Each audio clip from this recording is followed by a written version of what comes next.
우리 위원장님 계십니다. 그 프로단에 파업을 해서 저지한다고 하셨었는데 어떻게 저지 잘하셨습니까?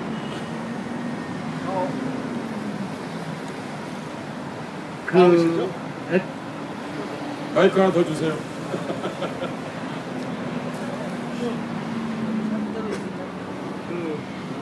파업 안 해보셨죠?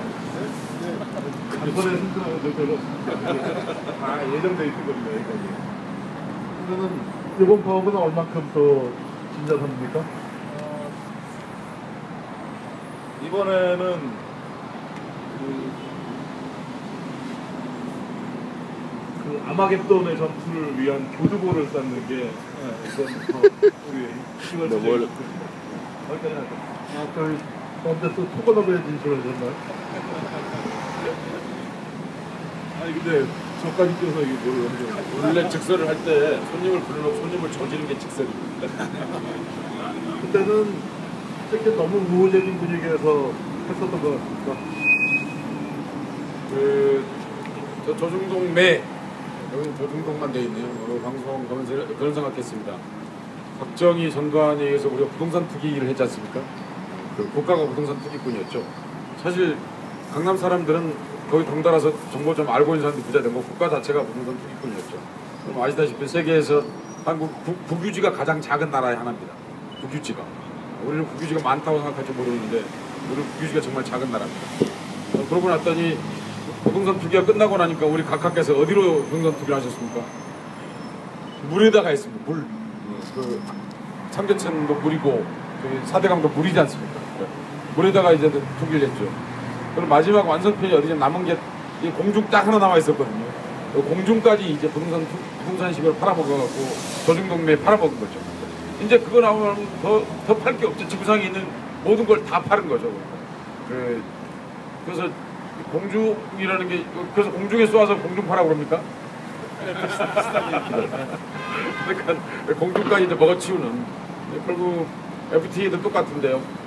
결국 그 진짜 이 허공의 주인 그리고 퍼블릭의 주인이 정말 누구인지 정말 싸워서 사실은 싸우지 않고는 한치도 우리 땅을 확보한 적이 없었던 것 같습니다.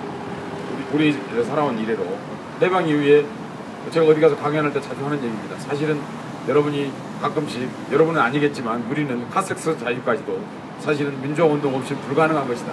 그럼 전두환 때 가능했을까요? 아마 불가능했을 겁니다. 걸렸으면 직살하게 맞았겠죠. 그런데 그 자유가 아주 사소한 자유까지도 사실은 그 민주화 운동이라고 하는 그런 것 속에 있었는데 방송 민주화가 얼마나 사실 고생해서 만들었습니까? 그런데 그 민주화원 공간이라는 게 사실 이런 조짐이 사실 진작부터 좀 있었던 것 같거든요. 6월 항쟁이 끝나고 사실은 한국 사람들이 훌륭한 시민이 출연했는데 그 시민들이 바로 삼성전자 핸드폰 속으로 들어가 버렸거든요. 시장이 흡수된 거죠.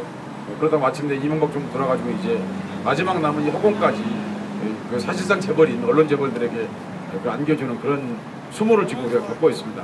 오늘 여러분이 겪고 계시는 이 추위에서 견디시는 일이 그 수모를 이겨내는 중요한 고점이 될 것이라고 그런 생각이 듭니다. 직설 분위기가 아니고 지금 이게 연설 분위기가 되어가고 있습니다. 자, 여러분 어떠세요? 저는 우리 이강택 위원장하고 같이 놀던 관계로 글 써달라고 해서 글도 쓰고 그러는데 솔직히 그렇습니다. 제가 학교에서 가르치고 있는데 성공회대학에서 한국현대사 부르면은 그래도 대한민국 대학생들 중에서 비교적 진보적인 편이거든요. 비교적 진보적인 편인데 수업 끝나고 50명한테 미래어랩이라는 거 아냐 하고 물어봤더니 들어봤다는 애들이 10명이 채 안 되는 거 같아요. 아는 애는 뭐 어렴풋이라도 비슷하게 아는 애는 그 중에 한 반쯤. 그러니까 진보적 대학생 중에서도 10%쯤 아는 건데 이게 통과돼 버리면 어떻게 됩니까? 우리나라 언론 환경이라는 게 생태계가 변화해버리는 그런 문제인데 그래서 저도 글을 쓰면서 참 이 싸움 어려운 싸움이겠다. 이제 그런 생각을 했습니다. 이게 그렇잖아요. 뭐가 우리가 이제 항상 하는 얘기가 뭐 어렵고 복잡한 거 이거 신문에다 좀 쉽게 써야 돼. 뭐 방송에서 얘기 좀 해야 돼. 하는데 정작 신문과 방송에 종사하고 계신 분들이 싸우는 투쟁인데도 이 개념을 대중들이 이해하기 어렵고 이렇게 어렵고 복잡하게 만들어 놓고 대중들이 얼떨떨하고 있는 새에 푹 채가서 먹는 거 이거 옛날 봉이 김선달보다 더 나쁜 거죠. 그 짓을 지금 하고 있고 정부가 방조하고 있는 그런 형태입니다. 그 봉이 김선달이 우리 어렸을 때 봉이 김선달 얘기 들으면서 야 그럼 참 대동강 물을 팔아먹네. 여러분 근데 특정 회사를 얘기해도 되는지 모르겠는데 삼다수 등등 다 봉이 김선달들 아닌가요?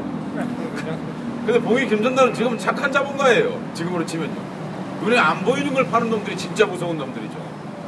눈에 안 보이는 것은 그게 영혼하고도 관련이 있거든요. 사실.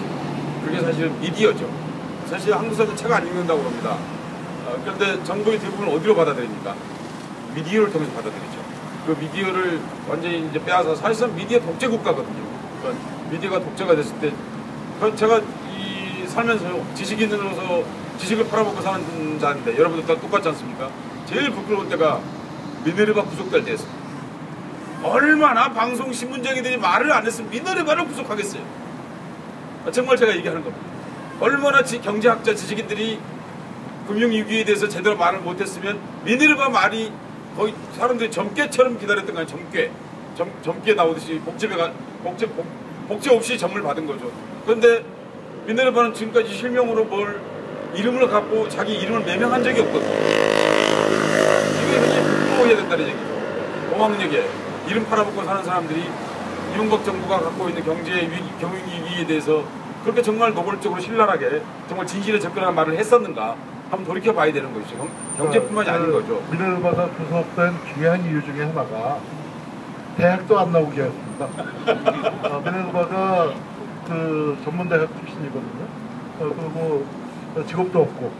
그러니까 거기에 또 자존심이 상했었던 건데 우리 사회가 그만큼 학력사회가 됐고 또 고학력 전문직 그 대접을 받는 사회입니다. 대접을 받는 사회이기 때문에 고학력 전문직들이 좀 더 단지 자기 문제가 아니라 전체 국민과 관련된 문제에서 좀 더 역할을 해줘야 할 필요가 있고요. 그러다 보니까 학력 얘기 나왔는데 요새 또 촉단지 같은 학력 논란이 많이 되고 있죠. 거기 서울대만 나와서는 안 됩니다. 서울대라고 다 서울대가 아니에요. 저 뒤에 웃고 계신 분은 서울법대를 나오셨 분이 만나봅니다. 그리고 옛날 이제 저희 몇 년까지 갔나 잘 기억이 안 나는데 옛날 계열별 입학이라고 했거든요. 인문계열, 사회계열로 입학하지. 저는 국사학과를 졸업했지만 인문계열 입학하고 그리고 이제 그 다음에 사회계열 갔다가 박원순 변호사가 학교 잘리고 난 다음에 사회계열이 없어졌습니다. 사회계열이 없어졌거든요. 그러니까 복학을 하려면 아무거나 갈 수 있습니다. 그러니까 그때 박원순 변호사가 복학을 했었으면은 서울대 법대가 딱 돼서 박원순이가 선배님이라고 불러야 하는 건데 그 박변이 그때 복학을 안 하고 단국대 사학과에 저하고 이제 같은 업종이 됐습니다. 역사를 좋아해서 사학과에 가고 서울대도 복학을 안 했습니다. 굳이 그러니까 학력 학벌 그거 좀 떠나고 싶다. 뭐 그런 뜻도 있었을 거고 무엇이 이미 붙었는데 뭐 대학 그게 더 중요하겠습니까? 그러니까 안 갔는데 자기 서울법대 나왔는데 서울법대 안 다닌 사람이 안 다닌 사람이 그거 했다고 굉장히 삐지신 모양입니다. 사실 그거 어렵게 생각할 게 아니라 그냥 사실 박 변호사가 잘한 건 아니죠. 솔직하게 말해서. 그 이력서에 처음에 잘못되었으면 그 책 표지에 잘못되었으면 그때 바로 한 번만 하고 나서 그다음 두 번째 거 고쳤으면 괜찮았겠죠. 그런데 그건 박 변호사 일이고 사실은 그건 한나라당과 조정동매가 그렇게 공격할 일은 사실은 아니죠. 박 변호사가 이렇게 된 서울법대를 못 가게 된 이유가 있지 않습니까, 사실은. 그때 만 나이 18살 때 유신체제 독재에 반대하면서 그래도 소년이 겪었을 그 고통에 대해서 이만큼이나 생각해봤다면 그런 말 절대 하지 못하겠죠. 사실 그것이 그 진실을 갖고는 별로 관계없는 일이거든요. 근데 제가 이제 궁금한 건 이거거든요. 자, 박 변호사가 그래 그 부분을 잘못했다 치고 그럼 한나라당이 공격할 수 있다고 쳐요. 문제는 언론이라고 생각합니다, 사실은. 언론이 그런데 거의 대부분의 언론들이 어떻습니까? 그 보수 신문들은 완전히 그게 무슨 어마어마한 이 윤리적 타락인 것처럼 그걸 얘기하고 그걸 부풀리고 그리고 그걸 수십 번 수백 번에서 반복해서 그걸 보도하고 그런데 정작 그것에 대한 공정성을 같이 기이하는데 나머지 언론들은 그런가 보다 내지는 뭐 잘못했네. 이런 건지 사실 여기 계신 분들은 그런 생각이 아닐 텐데도 불구하고 언론을 빼앗기게 되면 이제 그런 일이 생기게 된다는 것이죠. 그 점에 대해서 말씀드리고 싶은 게 사실은 언론에 이런 중요한 문제도 있는데 왜 파악이 잘 안 되고 때로 뭐 이렇게 언론의 그 자율권 확보, 뭐 언론의 자유, 평언의 자유 확보가 어려운가? 저는 사실 그 책임의 51%는 현업 언론 종사자들이 있다고 저는 그렇게 생각합니다. 솔직하게 말했어요. 왜냐하면 여러분 아시다시피 이게 서울신문 앞인데 그 전두환이 취임하고 나서 언론인들 월급을 얼마를 올려줬어요? 몇 퍼센트 올려줬습니까? 300% 올려주지 않았나요? 200에서 300%? 그렇게 올려줬고 사실은 70년대 신문을 제가 자주 봅니다. 70년대 신문을 보면 재미있는 현상을 볼 수 있습니다. 그러면 거기에 이렇게 나와 있거든요. 70년대 신문을 보시면 스트레이트 기사인데 거의 심파에 가깝습니다. 서대문에서 연탄가스에 중독된 두 누이 천국에 가서는 잘 사려나 이런 식의 기사가 나오거든요. 근데 지금은 여러분 그 기사가 나오기 어렵습니다. 왜냐하면 기자들이 그렇게 살지는 않아요. 이게 중요한 문제입니다. 실제로 얼마 전에 보수신문 중에 하나인데 3년 전인가 여름에 중랑천이 범람했습니다.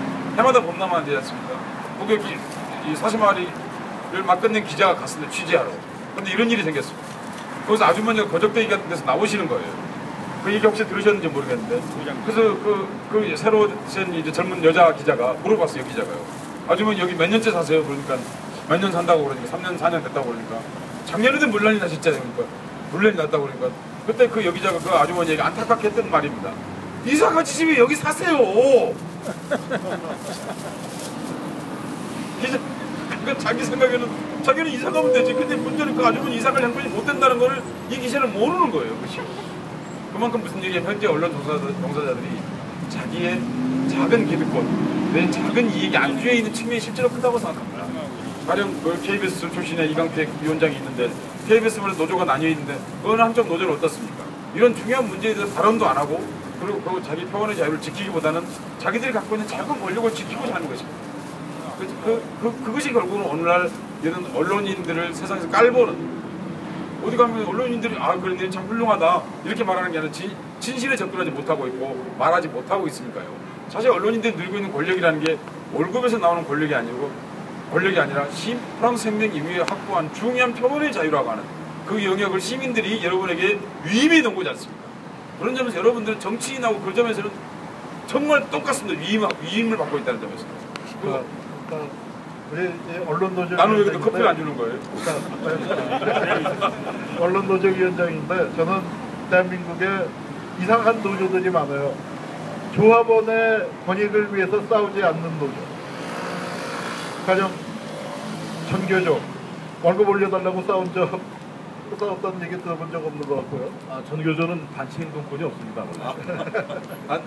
언론 노조는 임금 인상 요구하면서 싸웠나요? 그거는 저 지본부 차원에서부터 지본부 차원에서. 그래서 본저 차원에서 거의 그것을 그러니까 사실 노조라면 우리가 생각할 때 처우개선, 임금 인상 뭐 그런 것들을 하는데 지금 이제 우리 서혜성 선생이 얘기했지만 언론인 월급이 독재 권력 시절에 확 뛰었습니다. 특히 전달 때. 박정희 때만 해도 언론 월급이 높지 않았어요. 그러니까 정말 믿어지지 않지만 송건호 선생이 동아일보 필집국장 할 때 월급이 은행 대리 5년차 대리 월급 정도였다고 그래요. 근데 그게 말이 안 되는 얘기죠. 말이 안 되는 얘기지만 장점이 하나 있었습니다. 에이 씨발. 그리고 그러니까 누군가가 더러운 짓을 건드렸을 때 난해 하면서 탁 치고 나갈 수 있는 그런 용기들이 있었습니다. 근데 전단이 등장하면서 이제 여러 일 거치면서 언론인 임금 올려놓으니까 사라지기 시작한 게 연탄 얘기 사라졌고요. 그 다음에 버스 얘기 사라졌습니다. 다 택시 타고 다니고 다 학교 다니면서 이제 그렇게 변화하더니 언론이 이제 많이 멀어져 갔는데 그래도 언론 노조가 생기고 방송이 민주화되고 그러는 과정을 겪으면서 또 우리가 정권 교체를 할 수 있었죠. 87년도에 비록 달라졌었지만 그렇게 하면서 이제 쌓아왔었던 영역이 이게 이명박 정권 들었으니 이제 점차 뺏기고 있는 거죠. 얼마나 뺏겼다고 생각했습니까? 근데 그 전에 좀 유감인 게요. 제가 오늘 두 분을 잘못 모셨다라는 생각이 드는데 이 뭐 이명박 정권 얘기하고 뭐 이렇게 한나라당 얘기하고 이럴 줄 알았더니 뭐 언론 노동자들 월급이 많이 올랐다 뭐 이런